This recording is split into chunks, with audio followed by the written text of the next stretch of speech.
Good afternoon. I had to step away from my computer, get out of the house, take a little breather out in nature, and try to reset a little bit because, as most of you know, things have really become a shit show in our nation.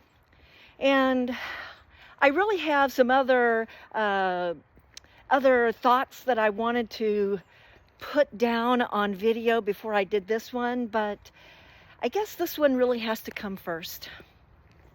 For those of you who are people of faith, whether you're Jewish, whether you're Christian, or maybe even Hindu or Buddhist or whatever else, Muslim, or across this great nation, I think that we can all find a story in our scripture that should encourage us, even though it's not necessarily where we will naturally sort of land or live.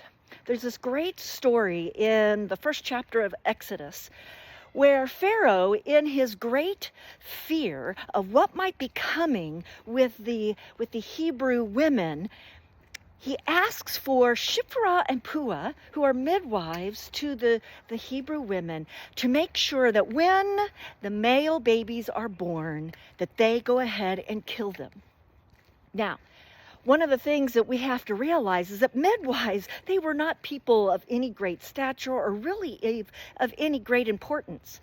And yet, these two women decided that this law, this proclamation by Pharaoh, it wasn't just, it wasn't humane, it wasn't faithful. And so these two women, Shiphrah and Puah, decided that for them to be faithful to their God, to have integrity with their God, that they would not follow the rule or the decree that Pharaoh had put out before them. They resisted. And so when the Hebrew women came into giving birth, they did not kill any baby boys. And when Pharaoh came and asked them what is going on, these women also had the courage to lie.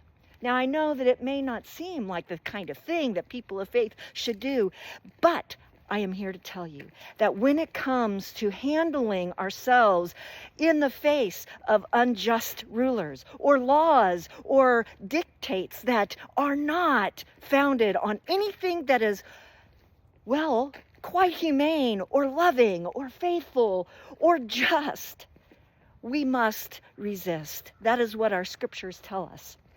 So, I ask each of you today, what gift do you have that can be utilized as a way to resist? What way can you step up to be Shiphrah or Puah, even if it makes you nervous, even if it makes you wonder if you're doing the right thing? Remember where we're at and what we're facing. It is time for us to all live into our gifts of Shiphrah and Puah as we walk this journey in the United States.